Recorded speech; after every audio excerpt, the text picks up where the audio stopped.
Good morning and welcome to the Migration Policy Institute webinar called Beyond Stocktaking, the Path Ahead to a Global Compact for Migration. My name is Kathleen Newland. I'm a senior fellow at MPI and co-founder of the Institute. I'm speaking to you from Washington, D.C., and I am going to be joined by guests from New York and Berlin. They are from New York, Eva Ackermann-Bourrier, who is a senior policy advisor to the UN Special Representative of the Secretary General for International Migration. And from Berlin, we'll be joined by Ilse Hahn from the German Federal Ministry for Economic Cooperation and Development. She is the head of Division 320, responsible for policy issues of displacement and migration. Before we start our discussion, let me make a few housekeeping notes. First of all, let me remind you, and you can remind your colleagues, that the audio from the webinar will be on the MPI website later today. That is migrationpolicy.org/events.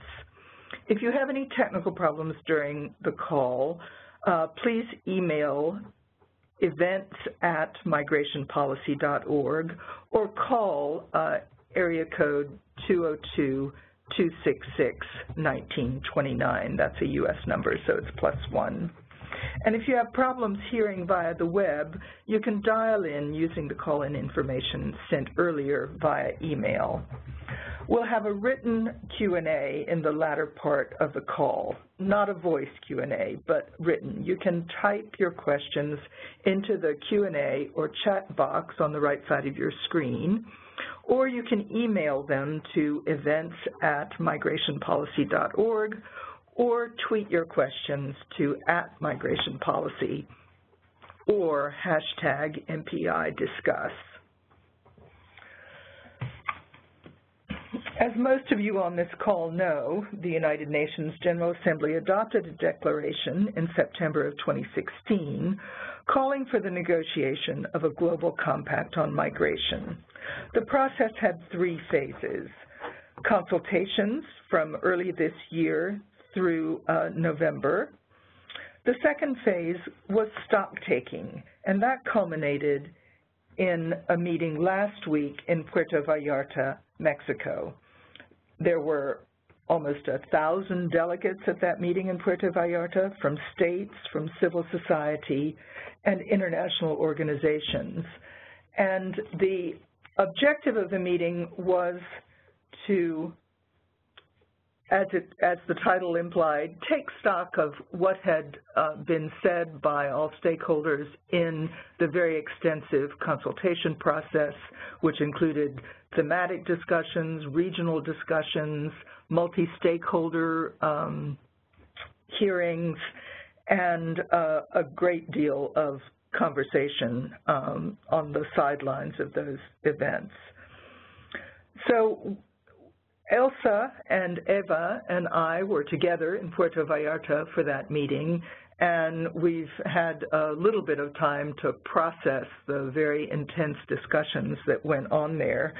And we're happy to be able to bring you some of the observations from Puerto Vallarta.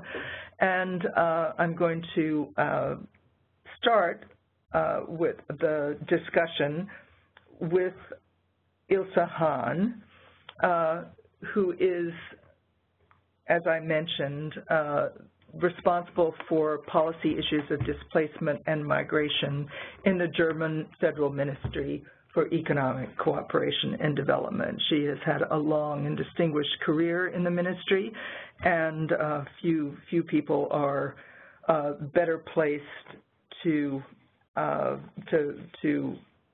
give us impressions from the point of view of one of the important member states in this process as to what happened in Puerto Vallarta. So Ilse, welcome, and I wonder if I could ask you to give us your views about whether this big stock-taking meeting achieved its objectives And since you come from a development ministry and this whole process of getting migration into the UN system really started with the connection between migration and development, if you could let us know whether you think that connection between migration and development was adequately addressed in the stock-taking meeting. Welcome and thanks for joining us. Yes. Thank you very much, Kathleen. Calling from Germany, so nice to hear you now from far away. Yes, we met last week in Mexico, and if you ask me if we had achieved, or the community there had achieved what we intended so far, I think we are quite confident with what has been discussed last week. Why? Firstly, I think all who are on the line know that the meeting in Mexico was just the final point, the final stage of a vast stock-taking process with regional consultation, with different ministries, thematics collection, many multilaterals gave their input to the process. Yes, I think the exercise as such presents to all, or opened our eyes what already has been there with regard to migration. And this stock-taking process also highlighted to us how many actors, how many stakeholders are involved in this process. All the papers have been piled up and culminated now in the meeting last week in Mexico. And from this point of view, I think I'm quite confident that we have achieved what we intended to achieve with this process. Still open questions remain, but I think with the process we have ahead, with the zero draft in January, the negotiation processes, the months coming, I think we'll finalize this issue. Let me highlight one thing, and you asked me how much development is in, or will be in the compact. For me, it's impressive seems that so many discussants, so many who took the floor pointed out to the necessary reference to the 2030 agenda. And the other thing was, as Luis Abua mentioned in her statement, all the facts and figure, or the necessary figure to negotiate the compacts are there. Now we have to take a step forward and go to implementation. And with regard to implementation, I think development cooperation has to be there, has many experience on the ground, may it be in Asia, or may it be in Africa, or may it be in other regions of the world. So for me, yes, as a representative of the development cooperation ministry, I'm quite confident that the role of development cooperation in the follow-up process will be highlighted. The other question is on structures, on procedures, on the follow-up.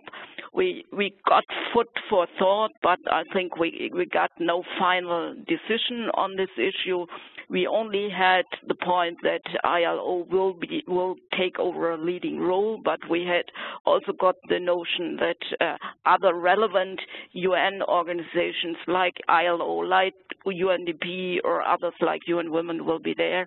And yes, now we have to find out what their role will be and to find a mechanism to manage all these follow-up issues. Right. I was also quite struck with the sort of high degree of consensus that the Global Compact for Migration must build on the 2030 Agenda for Sustainable Development, which was adopted by the UN in 2015. But I also noticed that there was a lot of discussion about a sort of new new area for development cooperation, which was building the capacity of developing countries to manage migration for the greater benefit for themselves and for migrants, as well as for the countries of destination. And that will be, I think, a new challenge for many development agencies to take on this capacity building task.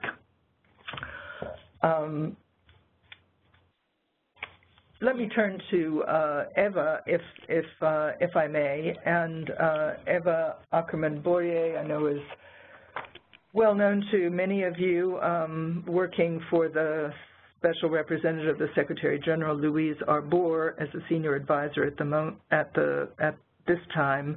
She has a long history of working on migration and asylum and migration and development issues at the national level in the Swedish Ministry of Justice, as well as at EU level and now at the international level. She was, among many other things, the head of the Swedish chairmanship for the Global Forum on Migration and Development in 2013 and 2014. And thank you very much for joining us, Eva. I know this is an extremely busy time for your office as you get ready to finalize the Secretary General's report for this Global Compact on Migration.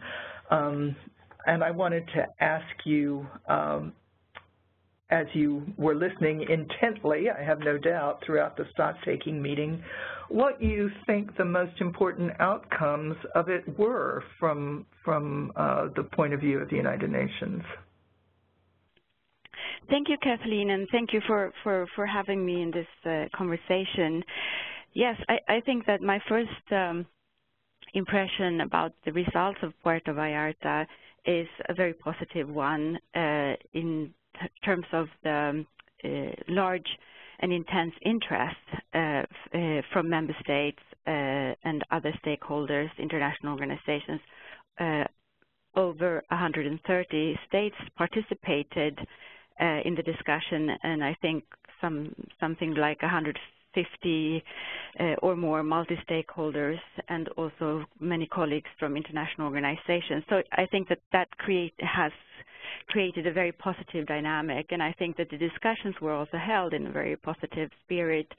And when it comes to the results of the meeting, in terms of the substance and the focus, I saw a lot of convergence in the conversations. Many delegations, many stakeholders focused on the same issues, pinpointing that these were priorities for the negotiations and for the Global Compact to come. And just to mention a few of these areas, I think that the focus on labor mobility, circular migration, skills recognition, these type of issues were very much in focus, as were other SDG implementation relevant issues, like reducing the transfer cost of remittances, the recruitment fees, and enhancing the role of diasporas in general in development issues.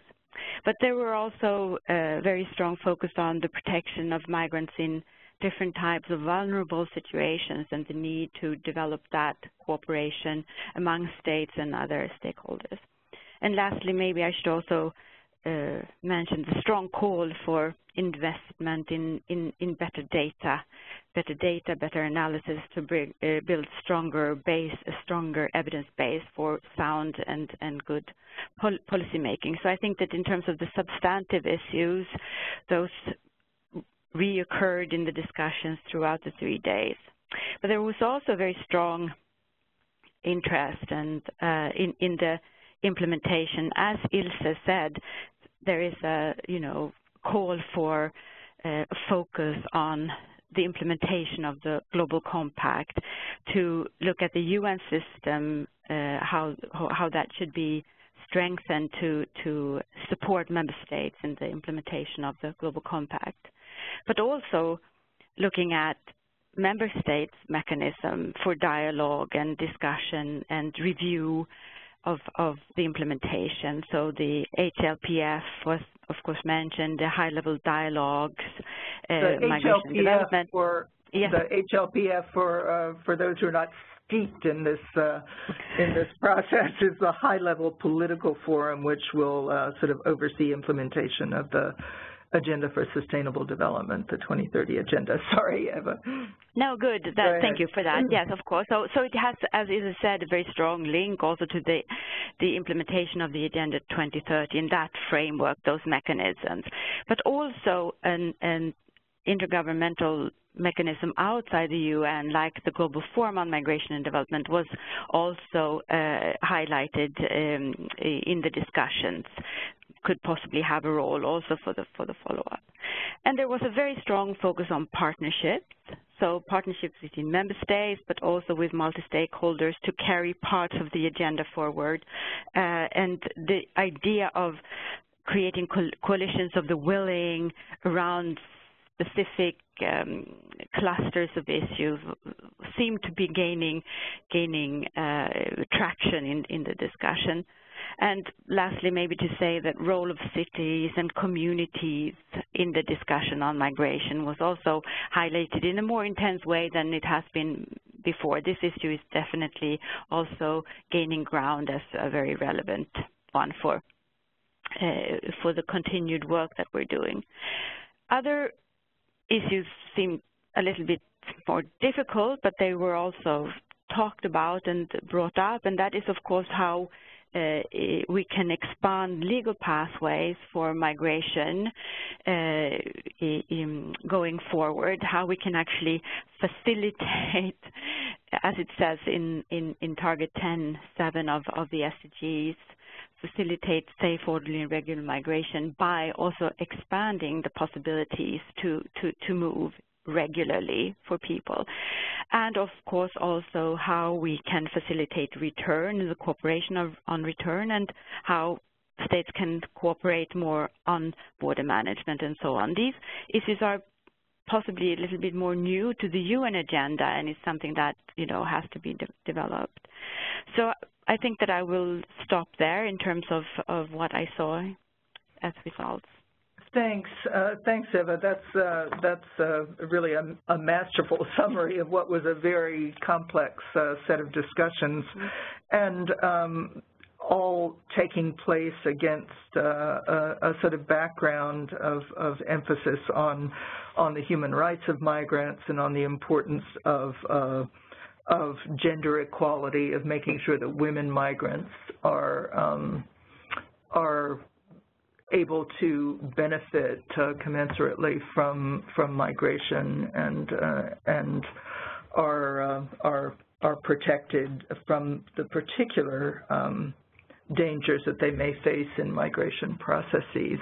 Although it was interesting in my mind to hear so many, particularly of the civil society actors and UN Women and other organizations that focus on women in migration, insist that women are not inherently vulnerable, that women migrants aren't inherently vulnerable, but rather they are placed in vulnerable situations because of policy failures and in some cases because of policies themselves.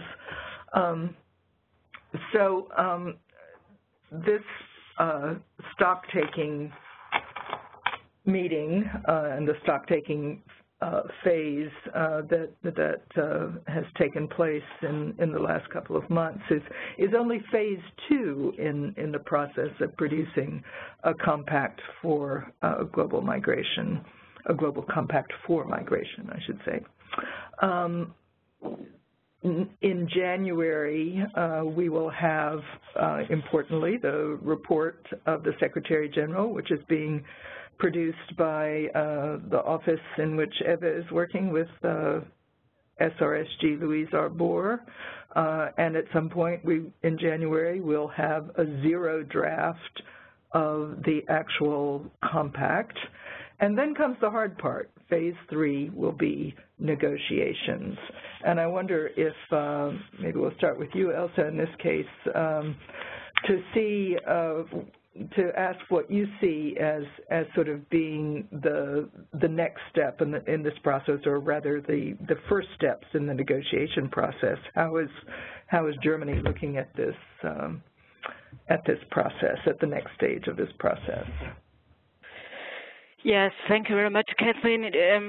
Yes, firsthand, we are looking forward to see the draft, what is coming out.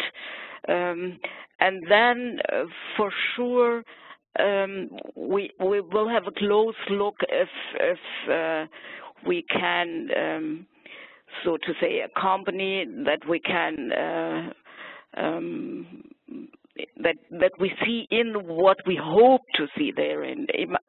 We have to see that, and that was also a very, very intense impression for me on the meeting in Puerto Vallarta, but in other meetings, that we have to bring under one umbrella the interests of sending, transit, and receiving country. And I think that will be the major endeavor, which will be with the formulation of the migration compact. And for us, important is at first hand that we have the start of a process that, essential as we see it, are in there, like as development cooperation activists, we would like to see the drivers of migration in there.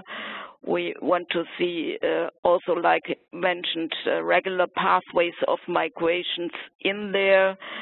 We especially see the benefits of circular migration in there and other points. And we hope that we find some compilation of actionable commitments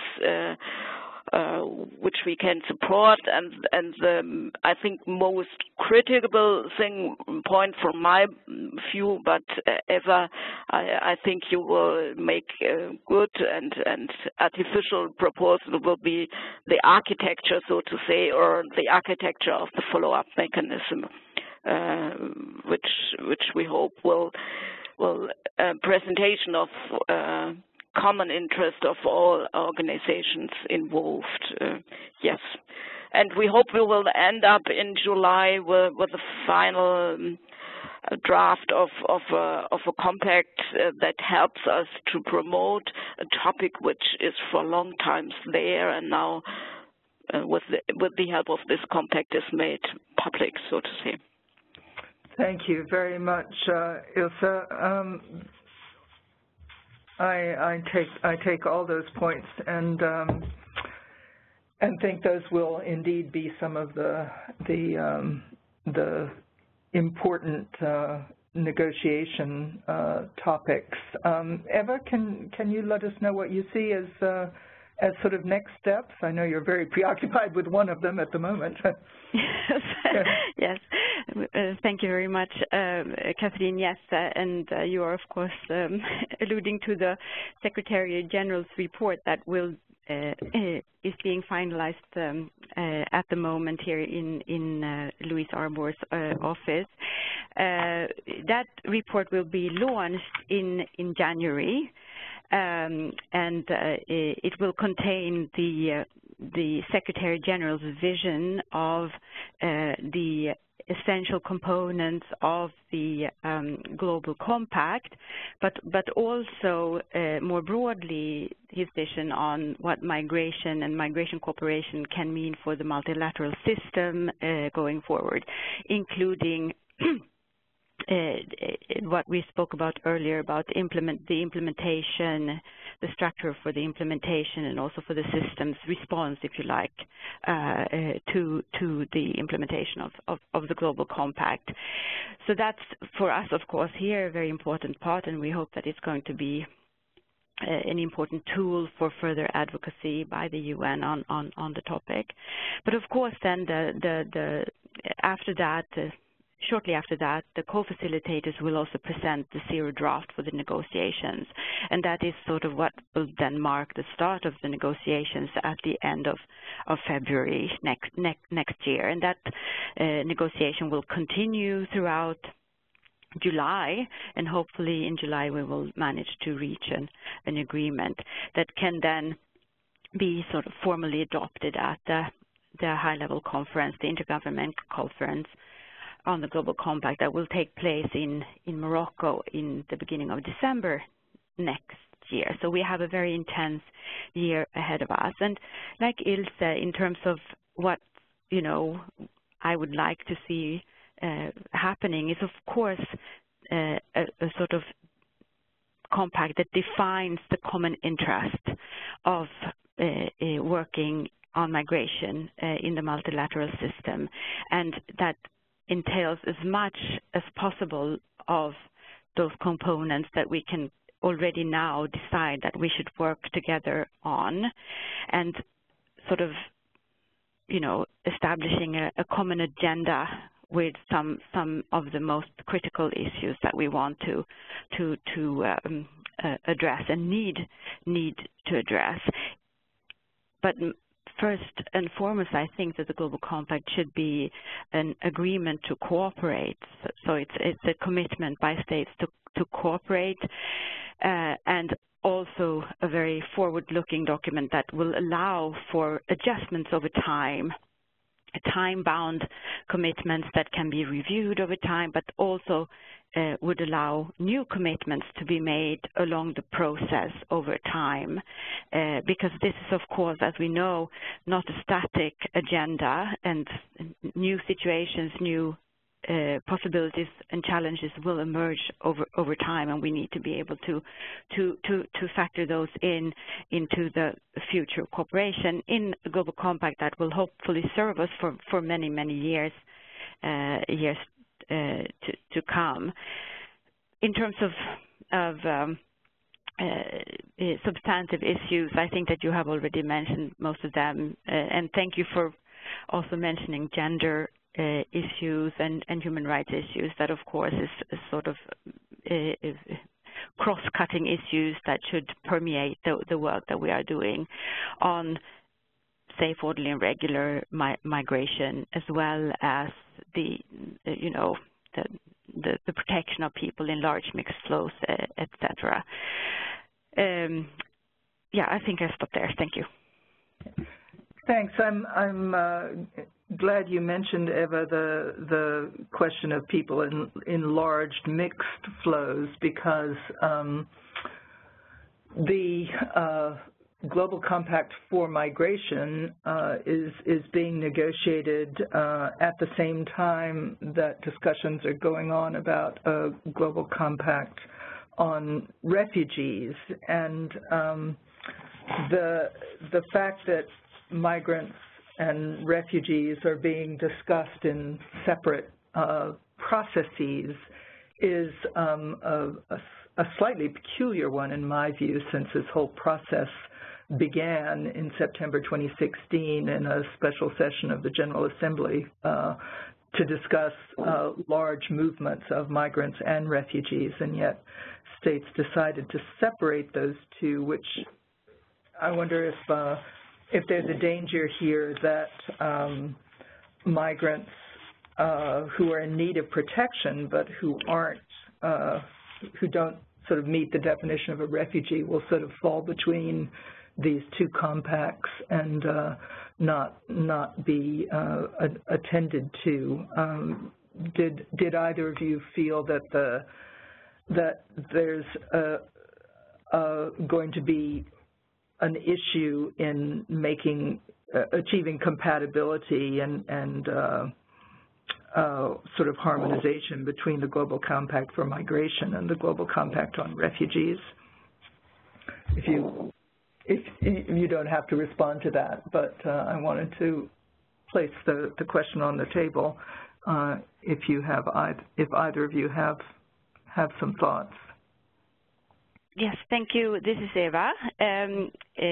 Just to mention that very shortly, I think that you're absolutely right, and I think that it's important for us to, going forward now in the discussion, to be very mindful of the challenge that these two compacts and the link between the two compacts make. And it's very important to see that, you know, these very important protection issues do not fall behind the cracks. But I think that in the New York Declaration, we had a very strong part of the declaration that outlines the issues, the priorities, the principles that apply to all people in large mixed movements, refugees and migrants. And I think that we have that to build on. But it's true that the fact that we have two compacts makes it a little bit more of a challenge going forward. Thank you.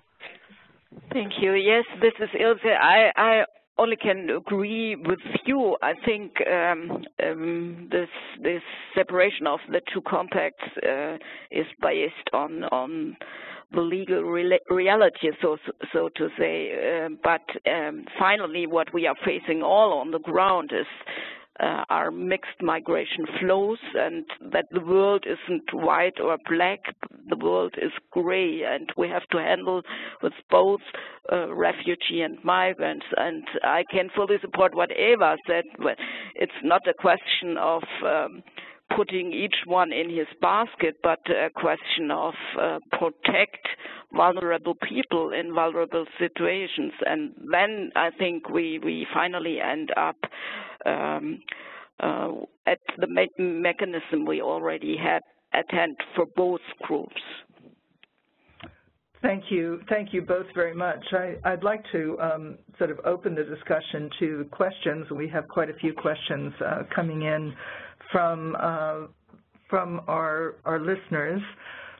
Let me remind you all that you may use the Q&A function on your screen or the chat box. You can also email questions to events@migrationpolicy.org or tweet your questions to @migrationpolicy. We have. Let me start with a question that sort of continues on from this follow-up process. One of our listeners wants to know how the compact will actually be agreed upon. Will there be a vote in the General Assembly or some other formal process? Do either of you understand what that adoption, formal adoption process will look like? I think Eva. I would pass this question over to you. Thank you. Yes, thank you, Ilse. I will try to answer that. Yes, the formal adoption.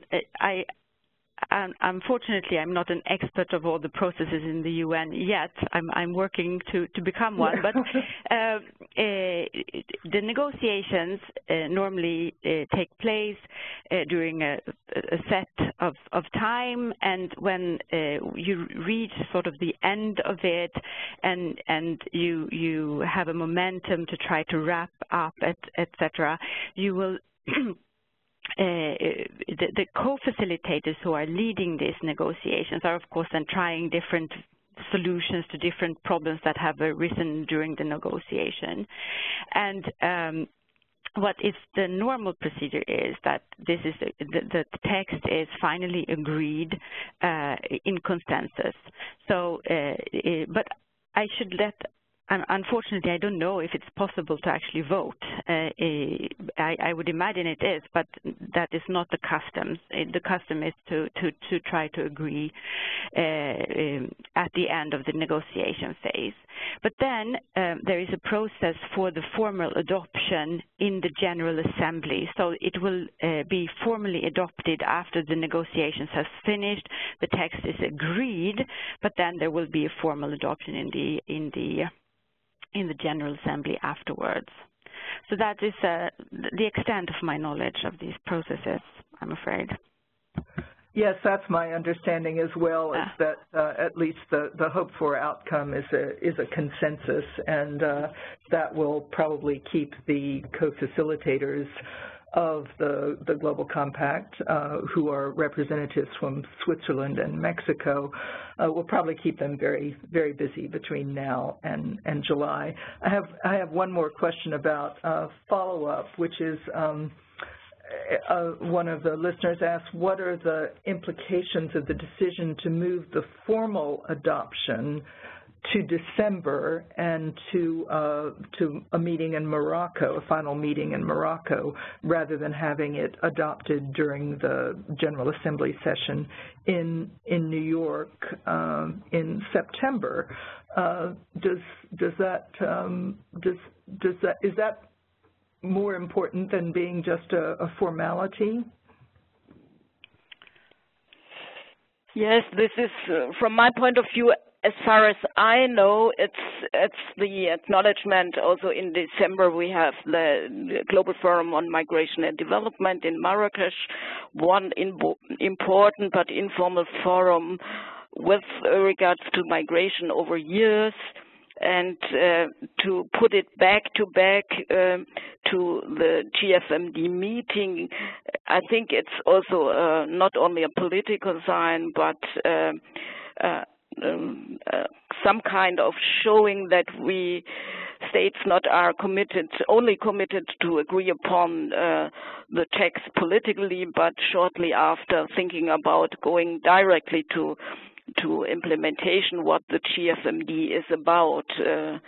And the other thing, I think it's the simple thing is that we have the generous offer by Morocco to host the event. But if you know more, please. Yes, thank you.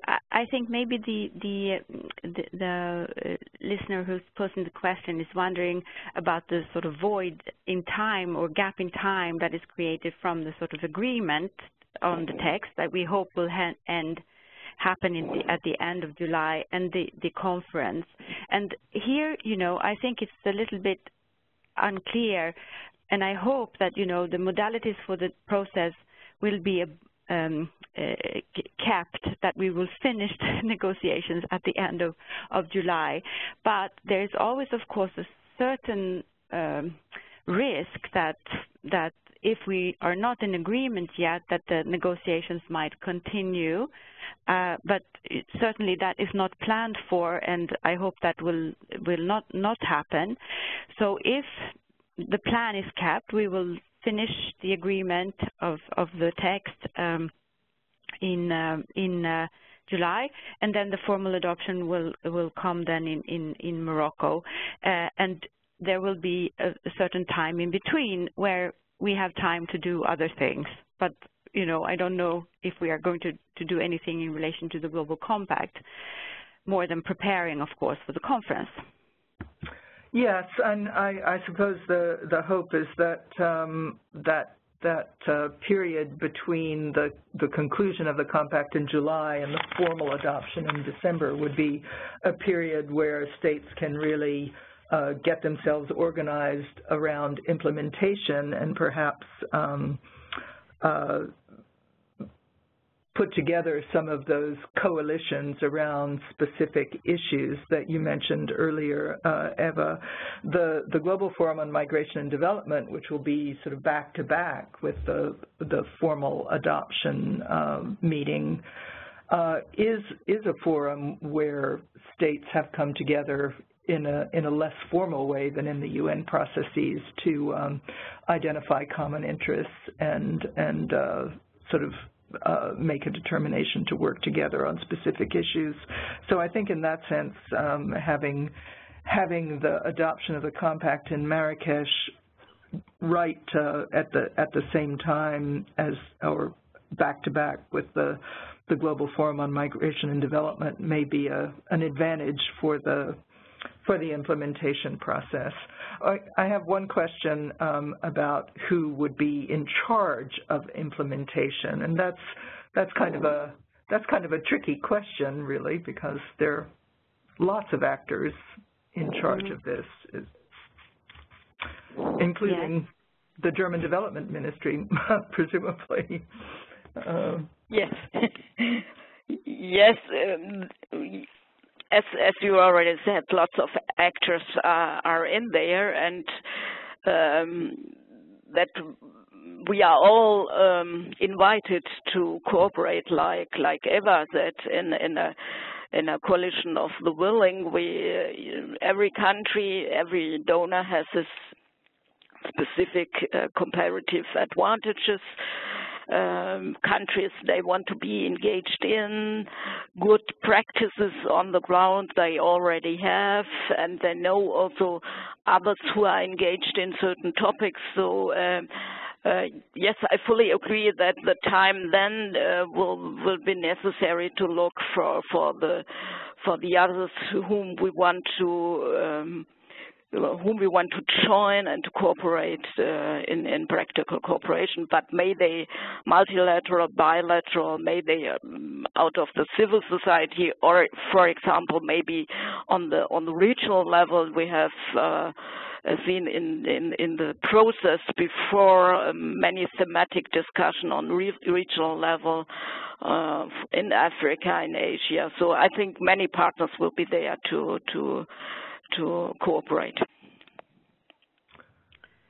Yes, maybe I could add also Eva. that yes, that it's a really good question, and I'm happy that it's being asked who is responsible, because that's the whole challenge now, to make all of the important actors feel responsible for the implementation. And as Isa said, this happens at many different levels, and I think that we can take certain inspiration, or a lot of inspiration actually, around the implementation work that is being done on Agenda 2030, where the national level is a very, very important level, and maybe also, the sub-national level, where countries and cities and local communities have taken the responsibility to draw up national action plans for implementation of the Agenda 2030, and hopefully we can see the same for the Global Compact, when it's, and where commitments can be made by different actors towards the Global Compact. It was mentioned in Puerto Vallarta by many in the discussions that, of course, the follow-up and review of the Global Compact should be, in a sense, legally non-binding. This is what many member states are putting forward. But the same member states are also saying we want to have a good framework for the follow-up and review. We want to be able to take stock, and we want to be able to somehow self-assess our progress in the discussion. So the national level is absolutely critical, I would say, as is, of course, the regional and global levels. And I think that there is a certain level, I must say, of commitment to try to find a model to do this in a good way, so that it becomes, in a sense, measurable, and that we can take stock of progress and then sort of evaluate where to go from there towards the future. Thanks. Thanks to both of you on that. We have a lot of questions coming in about the decision of the U.S. government to withdraw from the GCM process, and we will get to those before the end of this webinar. But I want to take a few other questions about the compact before I open that discussion.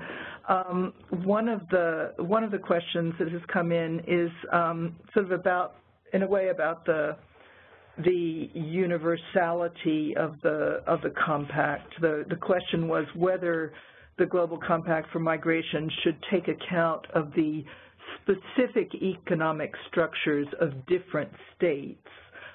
In other words, how can it avoid being a sort of one-size-fits-all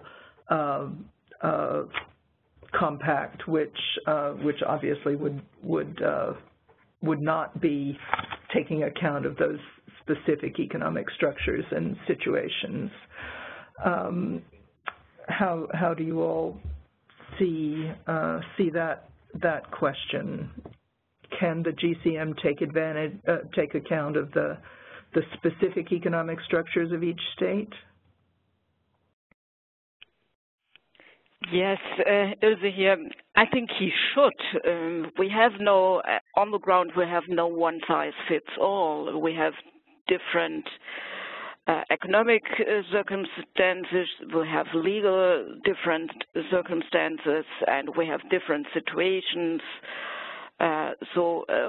What we should try to achieve is that everyone who takes part and will be part of the implementation of this compact will be able to adopt these principles to his concrete situation on the ground. Yes, I think that's an important point, and I'm glad one of our members of our audience brought it up, because I think that was a strong feeling in the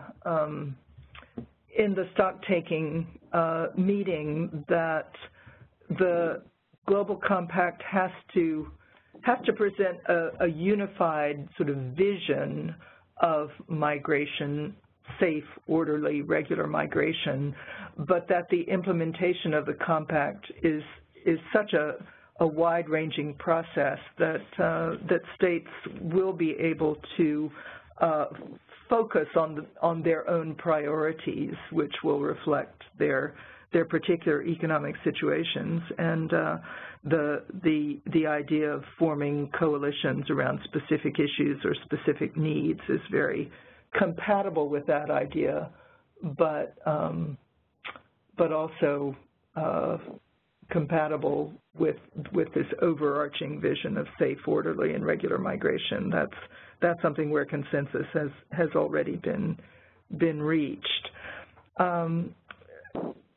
One questioner wants to hear more about the discussions in Puerto Vallarta on the recognition of migrants' qualifications. I just recall from looking at my notes that that is something that was mentioned several times, that it's an area where cooperation between and among states can very much increase the benefits of migration if the human capital that migrants bring with them can be fully used by having their pre-existing qualifications recognized in the country of destination. Are there any movements in that direction that you know of, Ilse?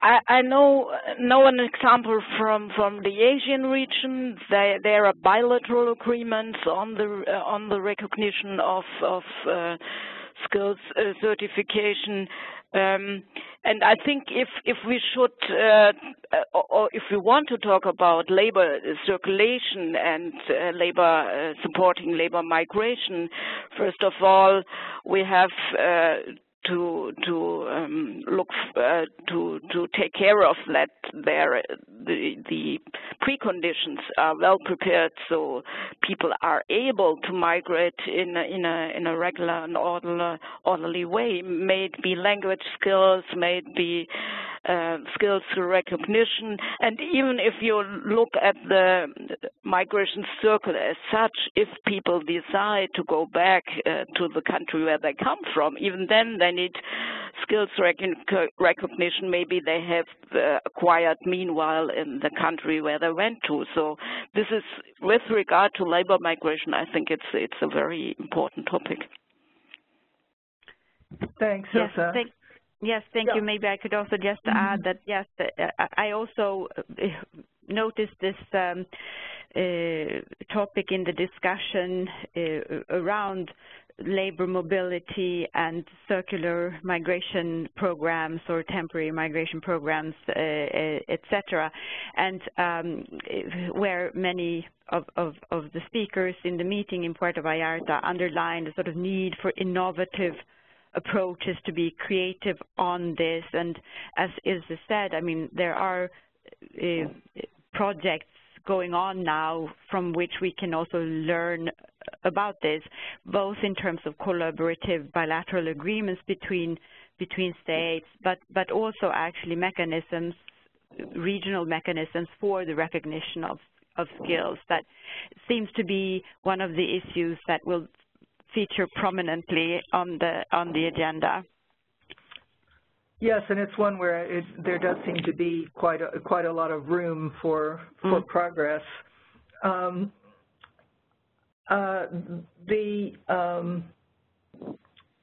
The question of temporary and circular migration is one of the areas where I noticed quite a lot of difference of opinion between states on the one hand and civil society actors on the other. A number of the civil society speakers in Puerto Vallarta, and particularly those representing labor union movements, were very negative about circular migration, temporary migration programs, feeling that temporary migrants never have access to the full set of rights. And of course, it is important in temporary migration programs that the rights of migrants and their wages and working conditions are very, very carefully monitored and standards enforced. But that seems to be one of the areas of disagreement that emerged, not so much between states, but between states and other stakeholders. Kathleen. Yes. Sorry. Please, Emma, go ahead. Sorry, could I comment on that? Because I think that this is such an important issue. And I understand these legitimate concerns from the actors that put them forward, and certainly these are really legitimate concerns. But I would also say that I think that we have to try to take a serious step in maturing the discussion on circular migration and temporary migration if we want to facilitate more regular and orderly migration, because I think that there is a certain, trade-off in terms of the timing and, the idea of migration being labor migration always needing to be permanent rather than circular or temporary. And I think that temporary migration, circular migration has fallen a little bit into sort of disrepute in a sense that where we've had bad examples of this. But what we need to do for the future is to try to build these types of programs to become more solid and appropriate for what our vision of safe, orderly, and regular migration. Because I think if we link migration and development and so on, there is a case to say that, increased mobility, increased migration is good. And how do we get that? And, I think that circular migration is one of the vehicles for taking that forward, but certainly without increasing exploitation and so on. Yes, I think that is one of the issues that will be important in the compact. And I guess I'd also like to make a distinction between circular migration and temporary migration. Yes. I think of circular migration as being something that's much more voluntary on the part of migrants, where they have rights to mobility, whereas the conditions for temporary migration are usually set by countries of destination, sometimes in negotiation with the countries of origin, but migrants don't often have a great deal of choice about the conditions. However, they probably would rather be able to migrate temporarily than not to migrate at all, and I think that's a key point for that discussion. Just one very quick question about China's role in the Global Compact on Migration. China has recently become a member of the International Organization for Migration, IOM, and of course IOM has recently become a related agency of the United Nations itself. So China was there. They did speak during the Puerto Vallarta conference, and they obviously are a huge player as a country of destination and a country, particularly as a country of origin. So I expect that it will be important for the Global Compact that they do participate actively. Have you had any communications directly with China or on this subject, Ilse, or would you expect to be cooperating with them? No, I didn't succeed to talk to them directly. But what I also, like you, heard in the discussions, they have been there, and there is their voice, and they have very concrete proposals there, and from my point of view, it's the best sign that they will actively take part.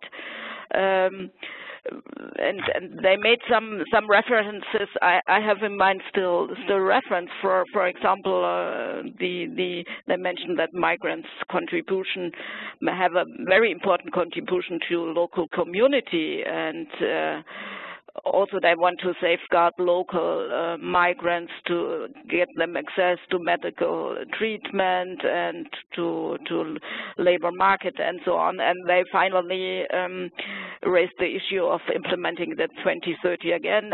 And what I can say, good to hear. And I hope to have them as a major player still there on the scene. Great, thank you, Ilse. I want to, we have only 3 or 4 minutes left in our conversation, so I do want to get to this question of the implications of the U.S. withdrawal from the Global Compact process. This was announced just as the Puerto Vallarta meeting was getting underway. I think it came as a surprise to many of the participants, and reactions to it were mixed. Maybe starting with Eva, can you either talk about reactions in the UN or what you heard from other states? Thank you very much, Kathleen. Yes, I think that you are right in describing the reactions as mixed, and certainly the Secretary General and the United Nations have regretted the withdrawal of the U.S. from the Global Compact process. Of course, the U.S. has a very, very important experience and knowledge in this area, and they have been an active participant now for quite a number of years in the discussions on the global level. So this is, of course, regrettable that they are withdrawing.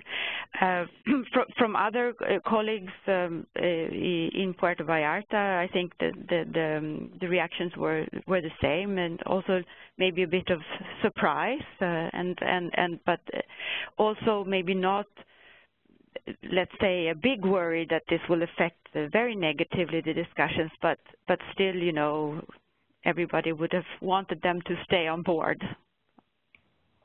Ilse, did you have a reaction? Yes, I fully agree, Ken, what Eva said. I would have much more liked to have them still there. I think, yes, we now have to see what this means for the further process. What I finally saw at the process in Puerto Vallarta, that others are still there, and so I hope we can make progress. Some maybe they later on come in. I don't know if that's too much hope, but let's see how things are evolving, and we hope that we have them later on again on board. If I remember the idea lab we had also in Puerto Vallarta, and I heard one figure that 17% of the workforce in the U.S. are migrants, so we should have them there. Yes, thank you. I think there was a tone of regret, but not a great deal of upset in my observation, and perhaps since I don't have any official role, I can say that there might even have been a little bit of relief that the U.S., with its currently rather extreme views on migration, was not there as a spoiler, but the Global Compact is a multilateral process. The U.S. is one country, even though it's an extremely important one for migration, and so the multilateral process goes on. One questioner wanted to know if the U.S. not participating would sort of spoil the consensus around the adoption of the Global Compact, and I guess the answer to that is if they're not participating, they can't disrupt a consensus of the participants, but of course it casts something of a shadow over the proceedings. So we may hope that there's a change of heart and a decision to participate constructively. I'd like to thank both Ilse and Eva very, very much for taking the time at this extremely busy period to take part in this webinar, and I'd like to thank all of you who are listening for joining us. I apologize for not getting to all the questions. We got to as many as we could in the time allotted, and I'd like to remind you that there are resources available on our website that are related to this, including a paper that we recently published in a joint project with German cooperation, the agency GIZ, which looks at the Global Compact, how does development fit in. I'd also note that if there are any reporters on the call who need more information, please call our Director of Communications, Michelle Mittelstadt, at 202-266-1910. And once again, thank you very much. We will undoubtedly be hosting more webinars on the Global Compact as the process unfolds, and we hope that you'll join us for them. Thanks very much again to Eva and to Ilse and to all of you. Goodbye.